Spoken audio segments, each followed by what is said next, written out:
বাবা, মা, বোন ও ভাগ্নিসহ নিউ ইয়র্ক শহরের ব্রঙ্কসে বাস করতেন বাংলাদেশি তরুণ নাজমুল রুবেল। কিছুদিন আগে আলবানিতে বাড়ি ও রেস্তোরাঁ কিনেছিলেন, শুরু করেছিলেন নতুন জীবন। স্থানীয় সময় সোমবার নিজের বাড়ি ও ব্যবসা প্রতিষ্ঠান দেখাতে পরিবারের সবাইকে নিয়ে আলবানির উদ্দেশ্যে রওনা হন। পথে কলম্বিয়া কাউন্টির ক্লেভ লেক এলাকায় ভয়াবহ দুর্ঘটনায় পড়ে তাদের প্রিয়াস গাড়িটি। তাদের গাড়ির সঙ্গে অপর একটি প্রাইভেট কারের মুখোমুখি সংঘর্ষে ঘটনাস্থলেই নিহত হন বাবা মোহাম্মদ হিরামন।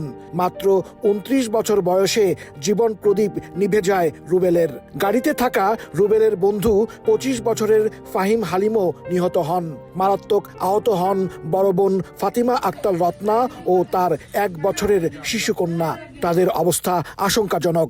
অন্য একটি গাড়িতে থাকায় বেঁচে যান রুবেলের মা ও পরিবারের অন্য সদস্যরা। ওভারটেক করতে গেছিল, সামনের গাড়ি হয়তো তাকে ওই সুযোগটা দেয় নাই।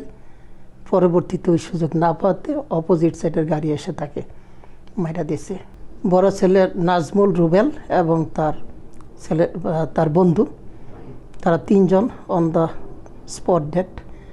আর রুবেলের বড় বোন এবং তার ভাগ্নি গুরুতর অবস্থায় আইসিইউতে আছে।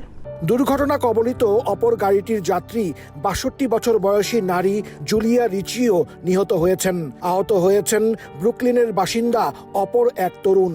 নিহত বাংলাদেশিদের বাড়ি কুমিল্লার মুরাদনগরে। নিহত রুবেল পড়াশোনা করেছেন ড্যাফোডিল বিশ্ববিদ্যালয়ের সফটওয়্যার বিভাগে, ছিলেন ১৬ ব্যাচের ছাত্র।